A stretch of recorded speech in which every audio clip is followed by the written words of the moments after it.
নাচিবাগি বিজয় উল্লাসত আত্মহাৰা বিজেপি প্ৰাৰ্থী দিগন্ত ঘাটোৱাল।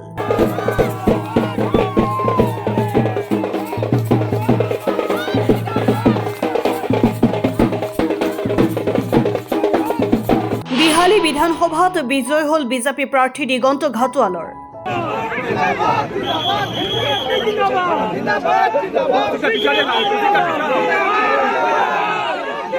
বিহালী বিজেপিৰ প্ৰাৰ্থী দিগন্ত ঘাটোৱাৰে বিজয়ৰ পাছতে প্ৰথম প্ৰতিক্ৰিয়া প্ৰকাশ। ভোটটো পুনৰ কৰিছো আমাৰ মুছলিম ভোটটো আমি অলপ কম পাইছো।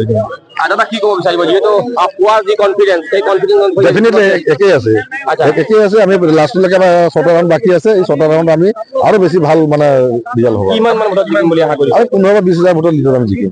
15 পৰা 20 হাজাৰ। কংগ্ৰেছে কিন্তু কৈছিলে আমি প্ৰায় 15 পৰা 20 হাজাৰ ভোটত লিড কৰি জিকিম বুলি কৈছিলে। আপোনালোকে আৰু 6টা ৰাউণ্ড আছে, 6টা ৰাউণ্ডৰ পিছত গম পাব। কেইটামান মুহূৰ্ত বাকী আছে, আপোনালোকে তেতিয়া গম পাই যাব। আমি প্ৰতি ৰাউণ্ডতে আমি জিকিছো। এটা ৰাউণ্ডত আমাৰ যিহেতু মাইনৰিটি যিখিনি ভোট আছিলে এইখিনি ভোট আমি কিছু আশা কৰা ধৰণে কম পালো। বাকীখিনি আমি আটাইকেইটা ৰাউণ্ডত আমি জিকি আছো আৰু এতিয়া যিকেইটা ৰাউণ্ড আমাৰ হ'ব বেছি ব্যৱধানত আমি লিড ল'ম।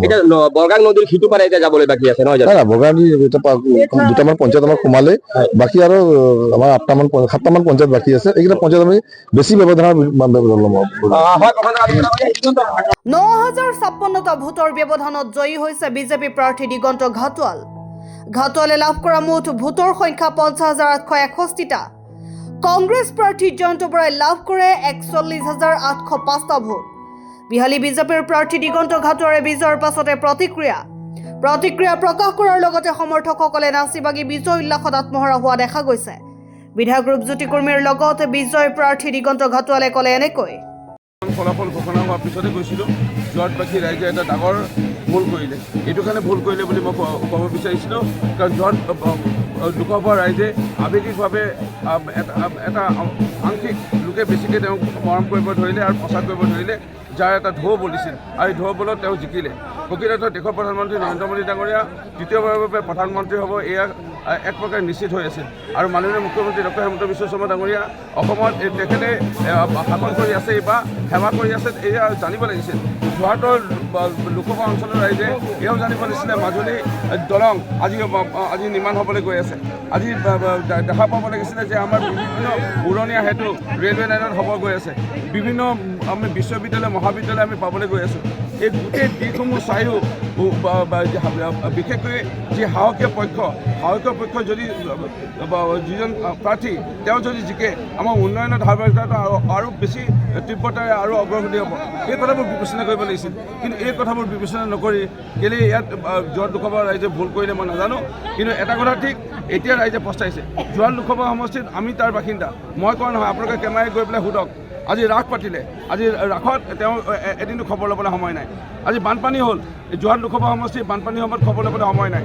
আজি বিভিন্ন আজি বিদ্যালয় মহাবিদ্যালয়ত হীৰক জয়ন্তী সোণালী জয়ন্তী পাতিছে।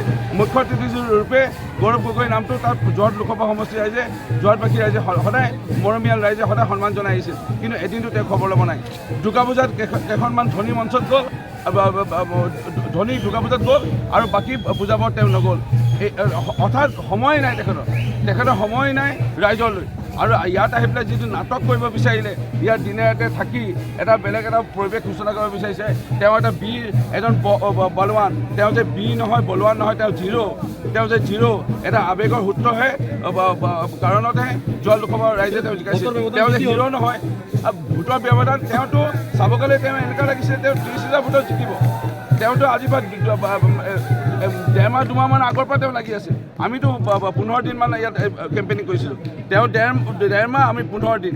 ইয়াতে প্ৰমাণ কৰে মাননীয় মুখ্যমন্ত্ৰী ডক্টৰ হিমন্ত বিশ্ব শৰ্মা ডাঙৰীয়া এদিন মাত্ৰ আহিছে। তেওঁ ইয়াত 1.5 মাহ আৰু তেখেতে এদিন আহিয়ে ইয়াত দেখুৱাই দিলে তেখেতৰ বল। ডক্টৰ হিমন্ত বিশ্ব শৰ্মা ডাঙৰীয়াৰ বল দেখুৱাই দিলে। News desk report N24 Assam.